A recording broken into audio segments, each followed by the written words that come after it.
Hi everyone, this video is designed to be used with Language Reactor, a great tool for language learning that has the following 5 features. For a more detailed explanation on how to use Language Reactor, click on the link in the comment section below.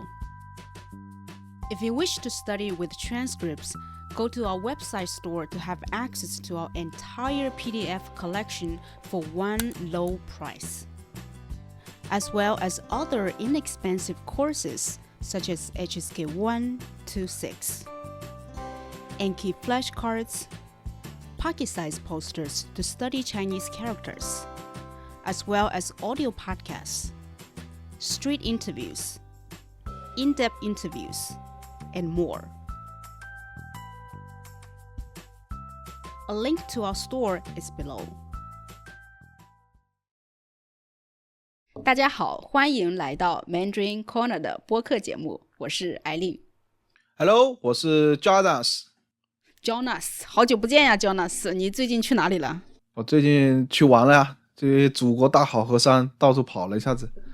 去哪里玩了？最近有去云南啊，有去广东啊。人家日子过得很滋润嘛，很潇洒嘛。这不是疫情刚解放嘛？哎呀，然后有时间大家就出去玩一玩。哎，你阳了吗？阳了呀，疯狂喝热水呀，在家。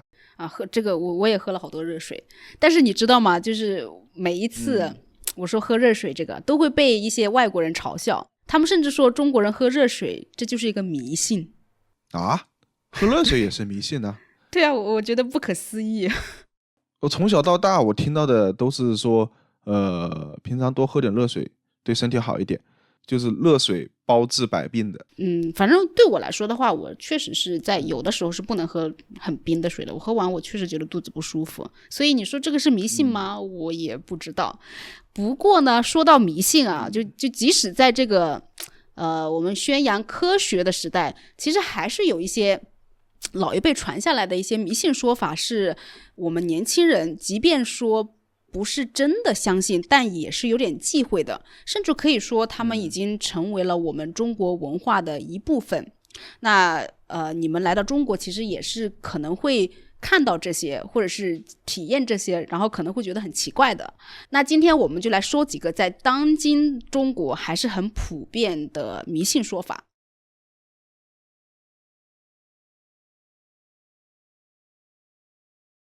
第一个迷信就是本命年会倒霉。先说一下什么是本命年吧，这个可能在西方是没有这个概念的。说到本命年，那就要从中国的12生肖开始讲起啊。就是我们中国是有142为一个轮回，手啊，然后牛啊，这个一直往后排，然后根据你出生的年份呢，然后你就知道你属什么。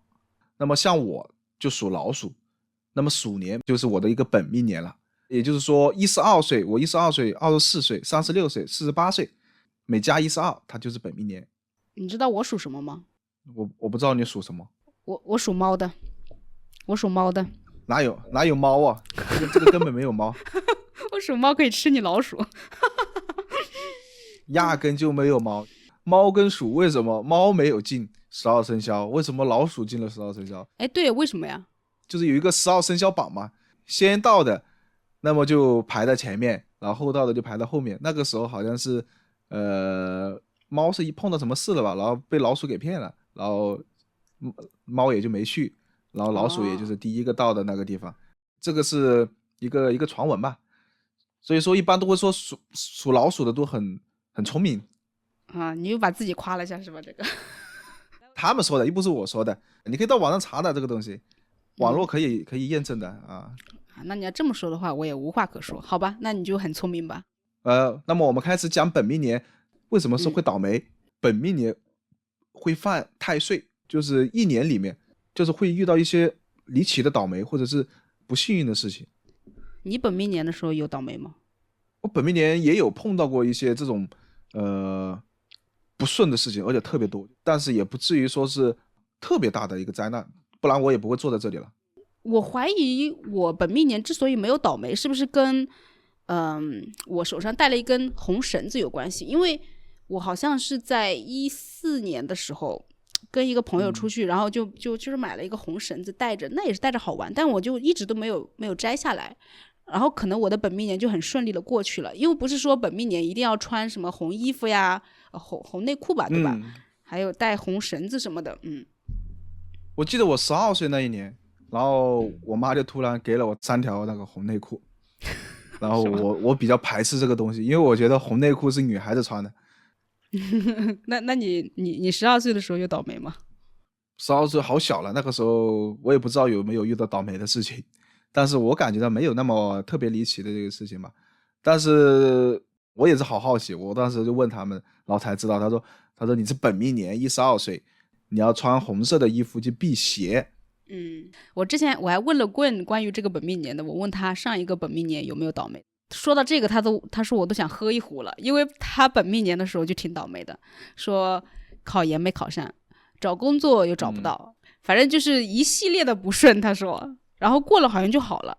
会有一点，我觉得12岁那一年我记不太清，因为那个时候不知道本命年这个意思，但是我24岁我记得挺清的，就是会有一些就是你解释不通，而且特别倒霉，就是干啥不行，不管是做事还是你的一些感情问题，就是你会觉得这一整年啊过得都太累了，但是真的是过完那一年之后，后面觉得生活越来越好，越来越好，就是过得越来越顺畅嘛。我觉得本命年这个其实是大家都挺相信的，它是大家都会去谈论的一个话题，甚至说可以在淘宝上找到很多关于本命年的产品，用这个商家会用这个来作为噱头，就是什么本命年红内裤，什么本命年红袜子什么之类的。我看到一些就是比较有意思的一些产品嘛，就是关于红色的，我现在发给你看一下啊。这也太红了吧！这个有点搞笑哎，这个袜子。我看到有一个说，就是他们买那个双袜子，就是他踩的是小人，然后本命年就穿这个袜子。在抖音里面有看过那个叫什么贺岁片，就是黄渤跟那个徐峥演的，他们也演的是分别是2个经理，黄经理跟徐经理啊，今年正好是本命年，然后也碰上了公司的一个人事大调整，他们担心会被本命年影响嘛，然后徐经理就开始就穿红领带，然后红内裤、红秋裤。黄经理他因为没有穿，他看到了徐经理穿了，就扒他的衣服看，然后就嘲讽嘛，耶，红领带、红秋裤，会不会内裤也是红的？然后徐经理也就把那个内裤给他看，必须的，必须全套红，必须。然后等他开完玩笑之后，那个黄经理立马就摔了一个大跟头，然后黄经理觉得，哎呦，太他妈邪门了，立马去搞了个红色的外套，然后后面2个人就开始激烈的红色的服装大比拼，然后再到后面连吃的也是红的，什么红色的番茄啊、苹果呀、火龙果呀这一系列的。最恐怖的就是他们连头发都要染成红色的，后面他们就是觉得我的红色多，那我的一个福气就会多，我本命年就抵抗的多，不会倒霉。他们目的也就是说，因为公司会出现一个人事大调整嘛，他们可能2个经理会保留1个经理，所以说也就是压对方一筹嘛。是，其实本命年这个概念，它是在中国还是比较根深蒂固的，就像你刚刚说那个电影里面也会讲，然后平常我们聊天也会聊到，包括可能送礼物，就是可能情侣之间或者是家人之间，某一个人本命年了，他可能会送一些红色的东西。对，等到你的朋友24岁的时候，你可能就是送一个红色的东西，他可能会特别开心。对，特别是中国人。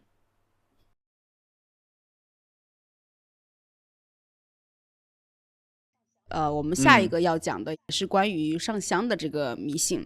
上香的时候，我们会烧纸钱或者烧一些东西给已经过世的亲人们，然后我们认为通过烧掉它，对方是可以收到的。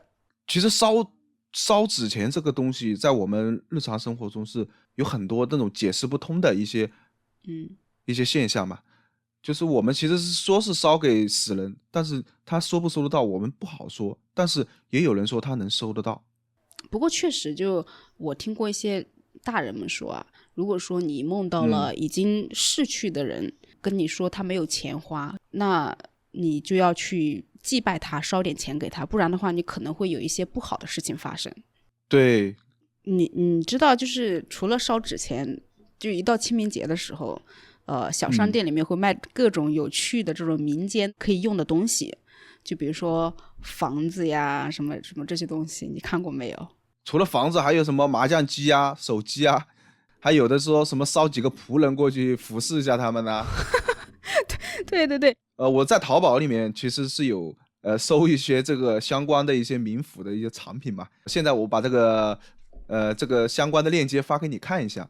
好，有看到了第一个产品吗？民府的电脑，而且是出自于乔布斯的一个作品。我觉得这个电脑估计烧了也没有用，你知道为什么吗？因为为什么我们的爷爷奶奶他们不认识字呀，他也不会用电脑，烧了也白烧。哎，没事，乔布斯会在民府会研究新的产品给他。哎，乔布斯去了吧？去了呀？什么叫乔布斯去了？好像已经过世了啊。早就过世了，应该是13年就过世了。我之前看那个电视里面，民府不仅有这个iPhone 10啊，他们都已经到了 iPhone 20，而且是特别长的一个屏幕。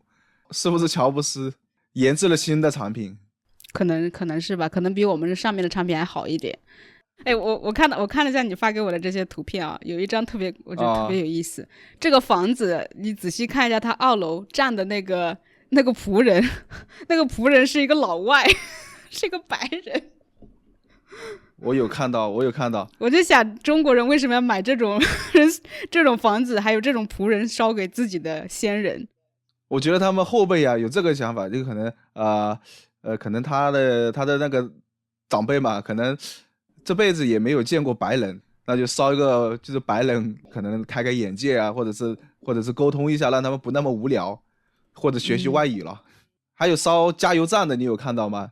看到了，有车开没有油，所以呢还得烧个加油站。对，就可能怕他托梦，到时候跟你说，哎呀，孙子啊，这边车开是好开，就是没有油了。但是我想，他那里有电嘛？你烧电脑跟手机给他，他用完了没有电，他怎么充电？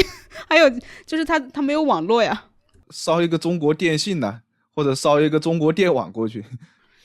万一他真的注册了一个微信号，然后跟你联系了，跟你发微信视频，把你吓死。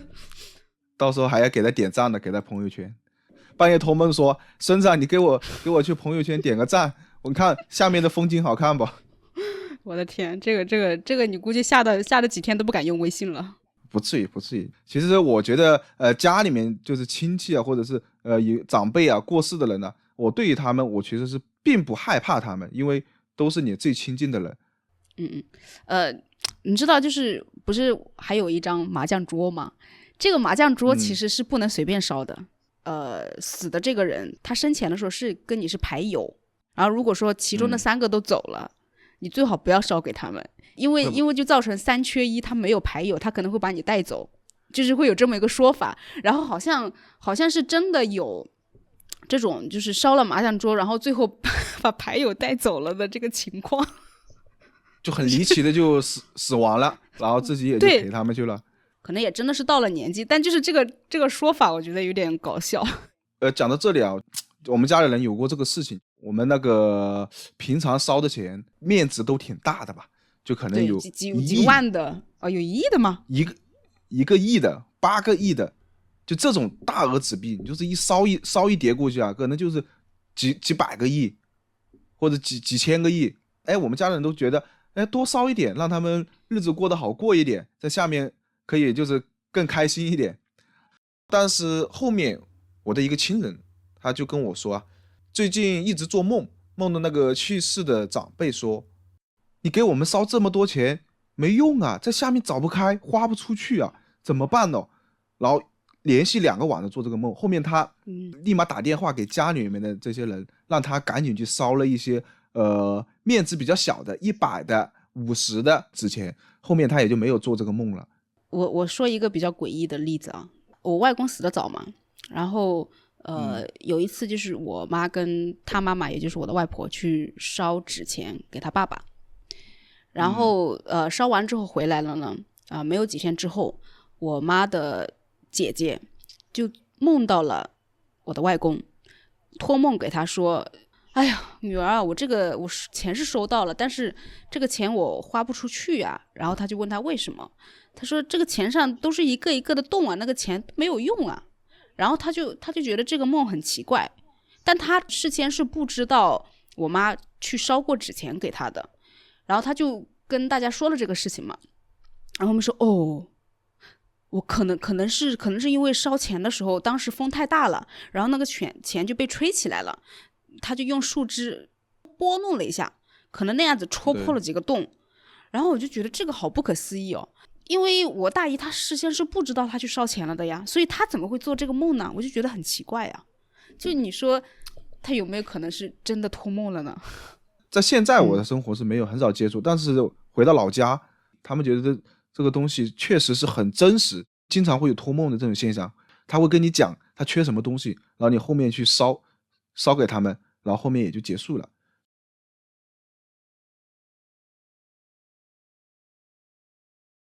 下一个我给大家讲的就是捡到了钱不要去立马花捡到钱要立马花掉。为什么呢？因为捡到钱这个东西，它是捡别人的一个，你别笑。不是，我忍不住。不立马花掉，你可能就要倒霉了。为什么？你听过这一句话不？破财消灾。听过，每次我掉了钱或者是损失了什么贵重的东西，我都说安慰自己，破财消灾。对，所以你捡到的钱，也就是捡到别人的灾。啊，前一段时间有一次我在散步的时候，我在路上看到了几个硬币，我把它捡起来了。那捡完了之后我就有点后悔，因为我后面想到这个迷信嘛，我就说哎呀，怎么办？这个钱我是花呢，好像1-2块钱也买不到什么，不花吧，放在那里我总觉得它烫手，我觉得它可能要给我带来一些灾难。即使我不相信它真的会给我带来什么灾祸，但我内心还是有一点担心的。所以说你还是比较相信这一点吧，是吧？可能是，就是宁可信其有，不可信其无吧。对，我以前小时候捡的钱，我跟我妈说的时候，她说你这个钱呐，不要带回来，带回来不好。她说你相当于是把灾祸带回了家，你把钱花完了再回来，不要把这个钱带回家。万一你捡到1000块没花完，不要回来。还有这种好事啊？我还看到有人说，你因为担心捡钱会倒霉嘛，所以有些人他捡到了钱之后，他也把它扔了，因为不知道该怎么办那个钱。我觉得这个很搞笑。所以说你捡到了钱你会扔吗？如果是几块钱，我真的会扔。你呢？就我小时候捡到1块钱或2块钱的时候，我就喜欢去打老虎机。那个捡到的钱它是有没印的钱，我把它塞到老虎机里面去，如果赢了那很好，我的钱变成新的钱。然后我输了，那我1块钱掉了就掉了，反正也是捡的。被你洗了一下，洗钱。对，可能那1块钱到了别人的那个荷包里去了，就不关我什么事了。那你觉得就20来岁的年轻人还会相信这个吗？相信。在网上有看到一些，就是我们一些网友啊，他分享了一下他自己的经历。他说晚上的他走到回家的路上，正好这个5块钱他就卡在路边上，然后他顺手就把它给揣到兜里去了，立马就跑到对面的那个水果店里面去，用这5块钱去买一点想吃的水果。当他掏的时候发现，这5块钱又掉出来了，他觉得好奇怪呀，这个钱他会跑一样的感觉。然后后面他捡起来直接就用那个5块钱去买了一个小菠萝嘛，然后这小菠萝他拿回家的时候啊，用那个水果刀切的，不知道为什么手指都放到下面，然后给切了一刀，流了很多血。年轻人信不信？可能一个案例啊，或者一个分享的经历可能不足以证实，但是我还看到有其他网友说过，他星期天捡了50块钱，然后给那个共享单车办了一个年卡，用了42块钱，还剩8块钱没用，然后等星期二的时候啊，他骑那个充的卡的那个电动车，不小心摔了一跤，腿3处擦伤，还有流血，然后到诊所去买了个碘伏，8块，正好，刚好把那8块花了。对，所以他说捡完钱一定要用完啊，他说你不用完就可能要倒霉了。还有一个在寝室发现了一张1块钱的纸币，因为他知道有这么回事，他犹豫再三还是捡了起来，然后问了一下室友，哎，你们有没有掉钱的？如果没有的情况下，那我就是不是要揣在自己口袋里了？然后发现算了，感觉有点不安，然后他默默的一把钱放回了原位。说明还是很多人知道这一条的。你知道吗？我一开始以为这个、就是可能年纪大一点的人，像我这个年纪的人，可能才知道，可能10几20岁的人是不知道的。但没想到还挺普遍的。我在网上找到了，不仅是这3条啊，它其实有很多条，有几十条、上百条或者上千条。但我其实有点怀疑，这个是不是老人或者是大人们编出来，然后教我们做人的道理的，就是别人的钱不要去随便占有。如果是说编出来吓我们，然后大家也都信，我觉得这也是个好事情吧。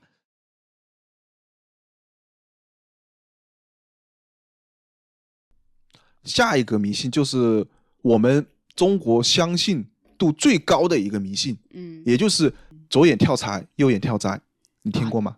当然听过，这个不还有一首很流行的歌就在唱这个吗？你知道我说的是哪首吗？我好像听过。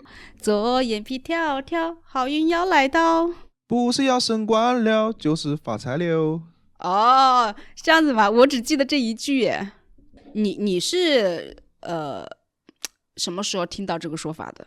可能小时候很小的时候就开始吧，然后一直听到了现在。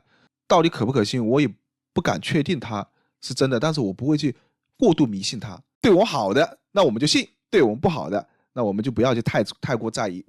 但我可能跟你相反，就是反而是那种不太好的，我比较担心。因为好的，就比如说左眼皮跳，我从来都不担心，就有好事嘛，那我就很放松。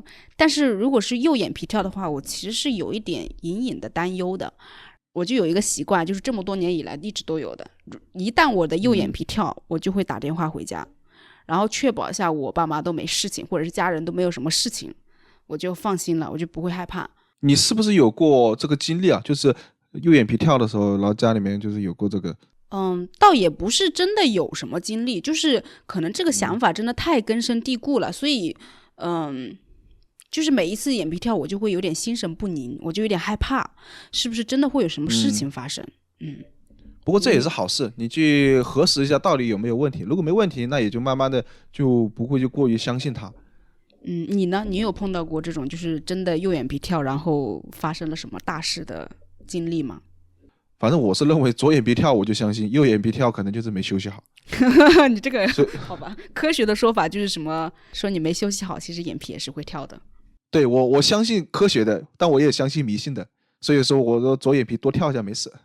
我小时候是这样子的，就是我听过大人们说嘛，如果说是右眼皮跳，就有一个方法去消除这个灾难，就是贴一张白纸贴到眼皮上面，跳的那个眼皮，你知道为什么？为什么？因为白跳。哦，对对对，白跳。这个笑话好冷，白跳就白跳了嘛，跳了也没用。谐音梗嘛。对对对，中国人很在意这个谐音的，很多迷信有关的，我觉得它都跟谐音有关系。讲到后面的一些，可能大家就知道了。就贴纸这个事情呢，我小时候我经常会眼皮一跳，然后我就把我的课本上的一个小角落，然后很恶心的，我用口水沾一下贴到眼皮上面。所以我问你有效吗？这个方法？我不知道啊，但也没有发生什么事，可能是有效的吧。也有那些眼皮跳的，真正的会有一些比较严重的一个事情发生。就像我家里人，我爸他就比较相信这个说法，因为他发生过2次车祸，然后发生前他都会感觉到他的心神不宁的这种症状，然后那个时候眼皮子也是一直跳的。他说眼皮跳可能会真的有那种祸事发生，所以说后面他每次跳的时候，我跟他讲，我说你在家里面好好休息一下，就不要出去了。也有一点第六感嘛，我觉得人是有第六感的。反正我觉得我的直觉还是蛮准的。就比如说我记得有一次啊，一个朋友掉了钱包，然后我的直觉告诉我那个钱包没有掉，是可以找得到的，然后后面我们就真的找到了那个钱包。有可能。那你觉得现在年轻人会相信吗？就是相信的人多不多？现在年轻人其实相信的也还挺多的，因为我都说了，这个是中国最普遍的我看到有网友说，他说我每次右眼皮跳的时候，真的会有一个不好的事情发生，特别特别准。不过也不是什么大事，都是一些小事情。但是有遇到过一次比较凶的，就跳的特别凶，一直跳一直跳，然后他真的碰到大事了。所以说，他说他这个人还是比较迷信这个东西的。不过左眼皮跳也没有见过发财，所以说他还是比较相信右眼皮跳会带来一个不好的事情。我左眼皮也跳过啊，真的没有发生什么好事儿，就是没有发财也没有干嘛。其实从那个科学角度上来看呢，他们都认为这个你的左眼皮跳啊，还有你的右眼皮跳啊，它可能就是你的眼睛呢，要么是疲劳了，要么就是有一种那个什么病症吧。所以说你左眼皮右眼皮跳久了，你就去医院挂个号，那医生去帮你处理了，你也就没有什么担忧了。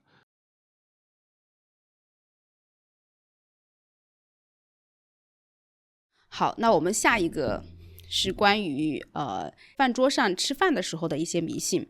我们在吃饭的过程中啊，就不能去把我们的筷子插在米饭中间。这个我小时候也是听过的，因为只要放在上面就会挨骂。那你能说一下是为什么吗？因为我们把筷子插在碗里面，也就是插在米饭上面，类似于一个上香，两个筷子就跟两个香火一样的。只有给死人吃的米饭才会在碗里面插2根筷子或者是香，所以你把筷子插在饭碗里面，在中国它是一个很忌讳的。我们古代的死囚的最后一顿饭就是砍头前，他会拿2根那个筷子插在中间，然后让犯人吃完之后再上路。还有什么呢？就关于吃饭的。还有一个就是我们不能用我们的筷子去敲那个空碗。那这个是什么迷信说法呢？因为只有乞丐要饭的时候才会用筷子来敲空碗，所以你敲空碗就代表着你是乞丐咯，也就意味着你以后可能就没有饭吃。除了这个，我们其实小时候我们吃饭的时候也会约束我们，就说我们吃饭一定要去左手扶碗，右手拿筷，不能去一只手拿着筷子就一直在那里扒饭，就是一直在那里吃，但这样会引起别人说你这个孩子没有家教之类的。但其实从深度的去理解这个意思啊，如果我们不扶碗，很有可能就是说我们碗会被摔碎掉。那么其实摔碎了，它其实给一个家庭里面带来一种就是不好的意思，就是它意味着可能会家里面出现不和谐的一个现象。好像是哈，就是在中国的文化里面，确实打破了东西，预示着有不好的事情要发生。我不知道你有没有过这种体验啊？每一次，比如说我不小心打破了杯子或者打破了碗，我是会有一点心神不宁的，就像我右眼皮跳一样，然后我又要给家里打电话了。是这样的，特别是说我们在年末的时候啊，一般更不要去摔这个碗。过年的时候，新年的第一天，那你把这个碗给摔碎了，那意味着这一年都可能会不顺利。那如果是我们真正碰到了这个事情呢，那么一定要去补充一句，就是说岁岁平安，就会给人家有一个安慰吧。对。吃饭的过程中，除了我们不能敲空碗呢，也不能去摔碗呢，还有一个就是我们吃菜的时候不能去翻鱼。你先解释一下为什么不能翻译吧，这是什么样一个说法？从最早的来讲啊，如果你在翻译，其实代表的是翻船的意思。那么现在我们的车也是同样的，就是翻译也代表着一个翻车的意思。我之前以为这个没有什么人相信的，然后后面我就发现其实挺多人信的，因为我认识一个北方的女孩吧，她以前是职业司机，她就说她从来不翻鱼的，因为这个在司机人群里面是比较忌讳的。然后后来我也听我妈说，我妹妹嘛，她老公是开车的嘛，然后每一次吃鱼的时候，我妹就会主动的把那个鱼翻过来，就抢着翻，不让她老公有机会去翻这个鱼。她比我小好多岁，她也忌讳这个，但是我从来没有这个忌讳，可能因为我不会开车。你会吗？你开车的吧？对，我平常会开车，所以说我吃饭的时候我不会去翻鱼，哪怕就是我不开车的时候，我都会去忌讳这个翻鱼。那这个鱼怎么吃呢？就是吃一半吗？不是啊，等别人翻吗？那万一你坐的一桌都是司机怎么办？也可以用筷子从侧边一点一点的把它给扒拉出来吃。好辛苦啊，就是做个司机。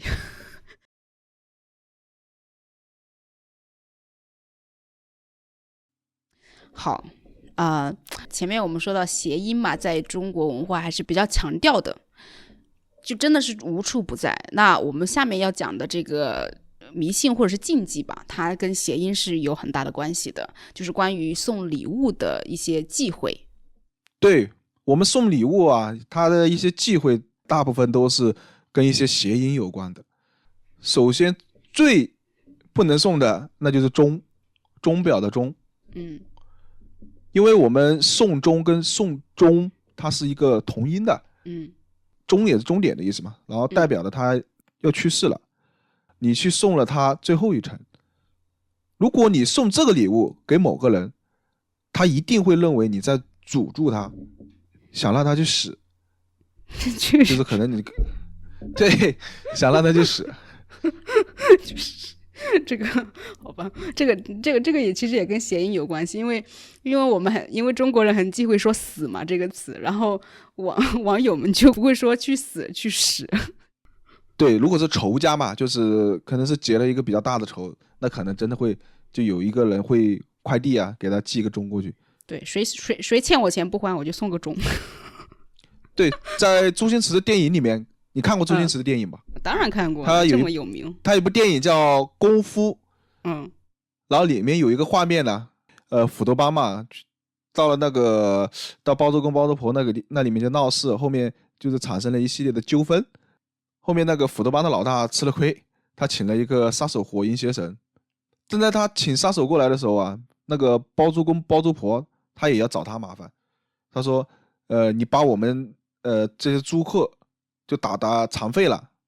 包租公包租婆他就给他带了一个巨大的钟，然后他的意思就是说，我今天给你带个礼物大钟，就是让你去赔命。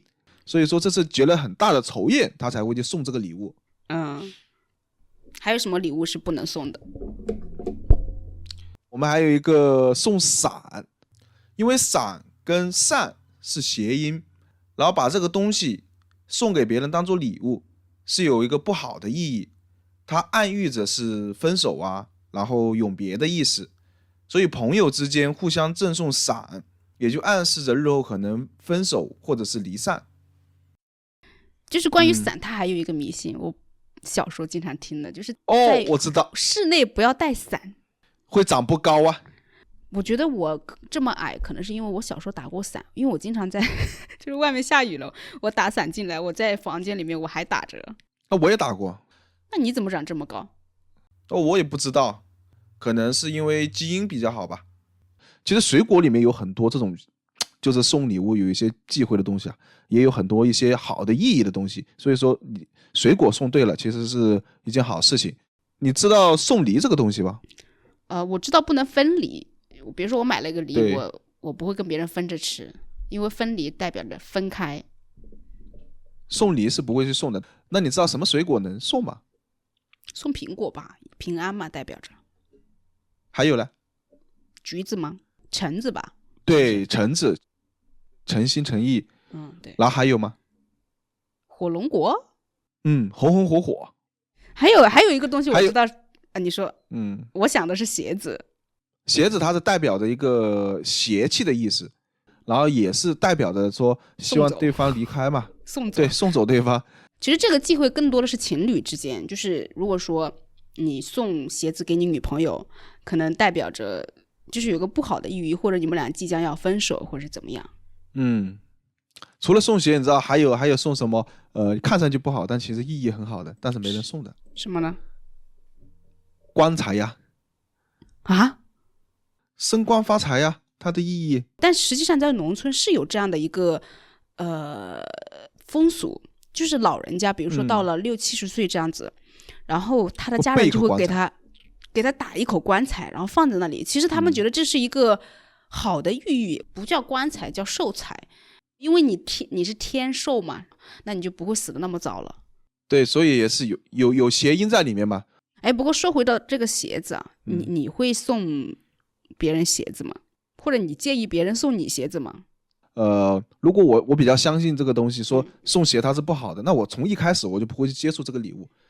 那么我不相信它的，那我就觉得收了也就这样。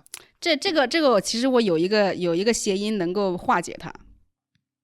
什么谐音？携手一生。